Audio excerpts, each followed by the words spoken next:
Lakers. They really targeted him, and Patrick Beverley, I talked to, he's the new Clipper guard, came in the Chris Paul deal.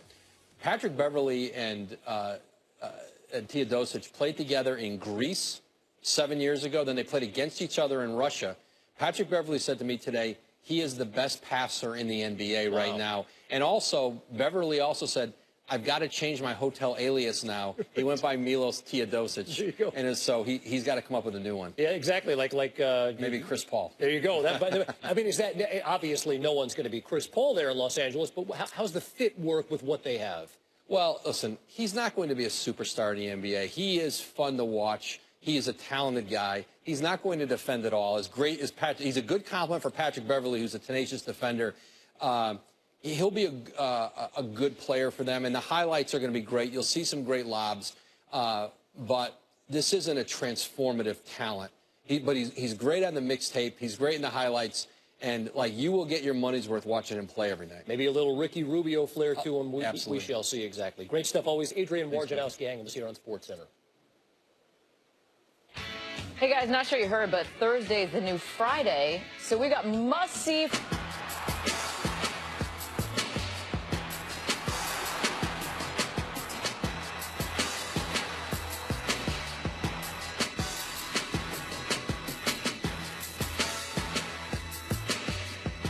Welcome back. Some news from the NBA Thursday that didn't involve max deals. And, you know, come to think of it, for this story, this logo, it just isn't going to work. Do we have anything?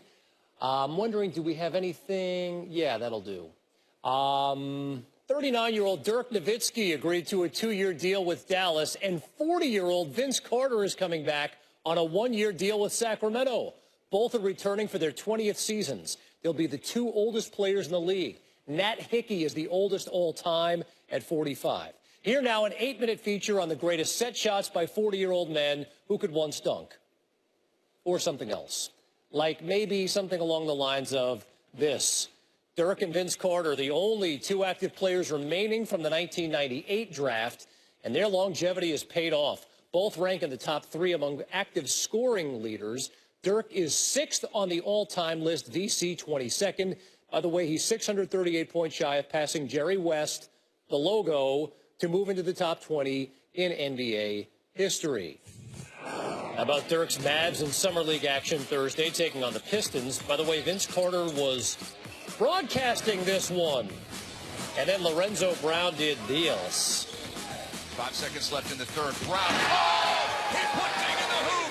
That is how you earn a 50 from me right there. And coming from a dude who put together the sickest dunk contest exhibition of all time, that's not bad. Overtime, Pistons down 3. Inbounding the rock. They get it to Luke Kennard. Got it. Now, we got to break down the play here. Keith Hornsby is the son of singer Bruce Hornsby. He's trying to defend Kennard, but listen to Mavs coach Mike Weiner yelling about Kennard.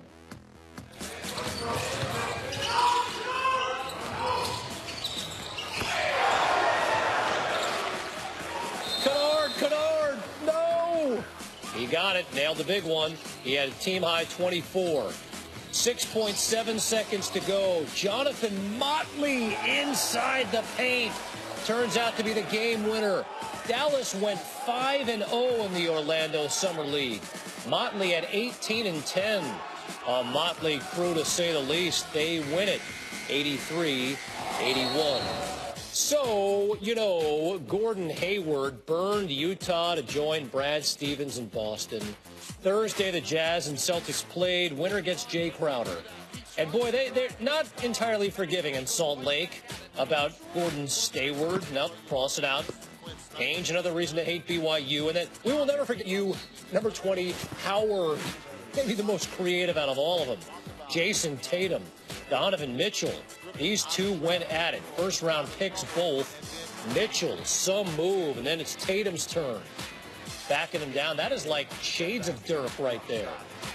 Tatum didn't shoot it well throughout. He was 4 of 12 in the field, but he had 12 points and 12 rebounds. Now, fourth quarter, tied at 60. Tatum, 3rd overall pick. Mitchell, 13th overall pick, guarding him.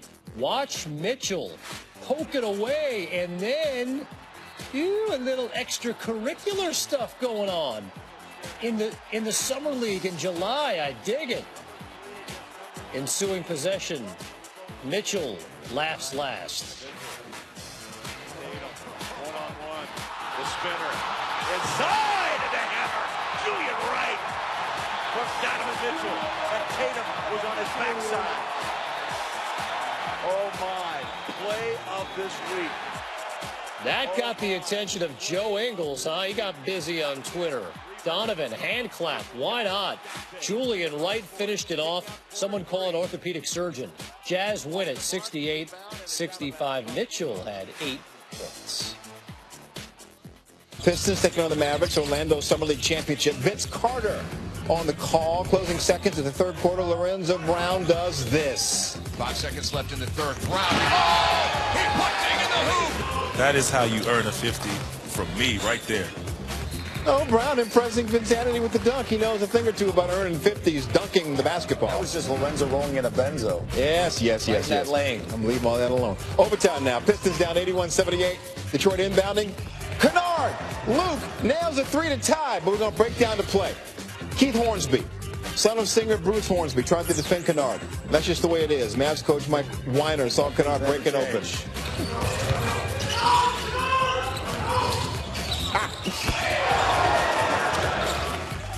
He saw it. No, Kennard, no! Kennard had 24, 6.7 seconds to play. Mavs tried to go inside, going to Jonathan Motley. Game-winning jumper right there. Great pass. And Motley, cool, calm, collected. 18 points, 10 boards. Mavs win 83-81 and are the champions of the Orlando Summer League. You can dance. It's all right. From Orlando to Salt Lake City, NBA Summer League continuing. Jazz fans still hating on Gordon Hayward for leaving. Signs Howard scared of the West. Stop it. I love Ainge. Another reason to hate BYU. That's funny. Yeah. We'll never forget you, Howard. That's funny, too. All right, to the game. It's all about the young stars on the rise this week. Jason Tatum, Donovan Mitchell, both taken in the first round. Tatum third out of Duke. Mitchell 13th out of Louisville. Ooh, that shot is so pretty. That step back by Tatum. He is turning heads. Double-double with 12 points, 4 of 12 shooting, and 12 boards. Then in the fourth, tied at 60, Tatum, Mitchell matchup. And Mitchell said he specifically asked to guard Tatum. Look at the defense.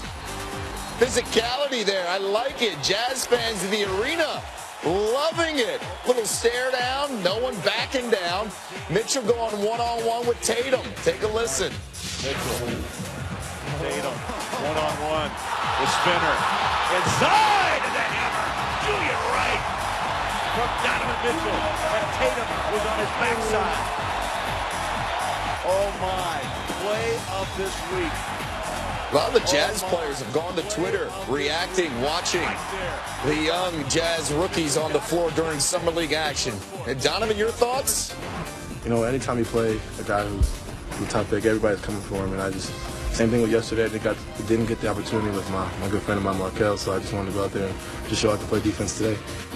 Kind of all happened so fast, but it's in the flow of the game, and it's definitely a spark. You know, we didn't really have energy in the first half, so I just wanted to make my presence felt. I wasn't really hitting shots. I didn't really have a great offensive game, but like I said, the defense travels, so you just got to make sure you have a great defensive game, even if shots aren't falling. What an approach by the young man. Intensity on the defensive side. If the shot's not falling, Mitchell did finish with 8 points, 4 steals. The Jazz get the win, 68-65. And after the game, Utah tweeting out these images of Donovan Mitchell with the message, get used to it. Wow, that's actually pretty cool for an organization that's still a little hurt from the last couple of days. They need something. I mean, they've got some players, but they need something. I think they have something. Let's welcome in. We have something. Mike Wise of the Undefeated. Good to have you here, my brother. Thank you, gentlemen. We have seen some really good Summer League action. Vegas starts tonight. What are you most looking forward to?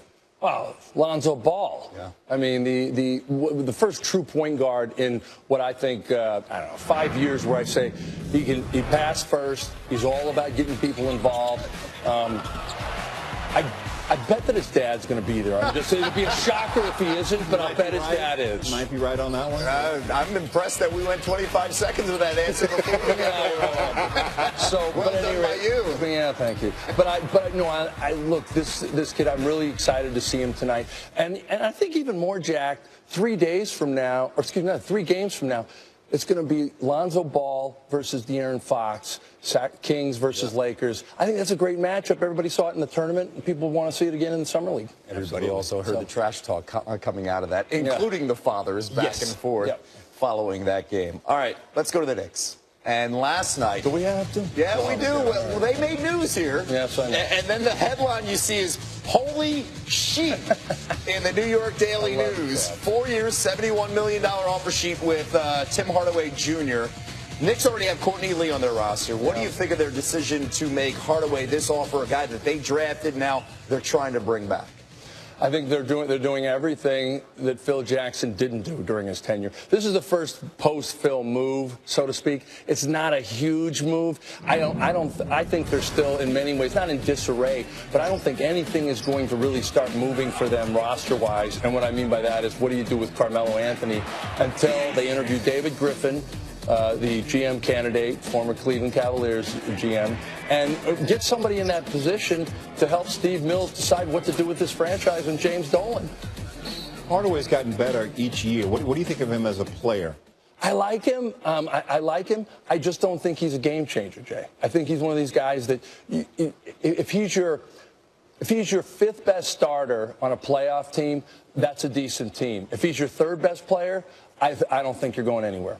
It's remarkable when we talk about the terms, too, and the money, that he gets a $71 million offer sheet for 4 years. But that's the way of the NBA and locking these guys down and making sure you get role players here just in case the save face here. This Melo decision, how critical is it for the Knicks moving forward the next 3 months to figure this out if they don't figure it out? I don't see them being any kind of contender even in the Eastern Conference, believe it or not, this year. So I don't think they have to do it right away. I think they're going to get some takers at some point. The biggest thing is, and I spoke to a Knicks official yesterday, they have not heard from Carmelo Anthony. Everybody says that he wants to waive a no-trade clause and possibly go to Cleveland or Houston, which is still a mind-boggling thing because he didn't get along with Mike D'Antoni when he was in New York. But I just don't think it's going to be as paramount as everybody thinks because, you know, Carmelo Anthony still is an asset. He's not a liability for them. And if I'm them, I try to sell them on, hey, you're here with Porzingis. Phil was probably your main problem. Why don't you try and stick around and see if you can get somebody here? In another offense, too. Yeah, in another offense. That would be my thought. And people in New York, they have a love-hate relationship with Carmelo. They wish he would play one end of the floor, but they love that he plays the other. That is true. He plays the other really well. He does. And Mike Wise is going to be back in the 9 a.m.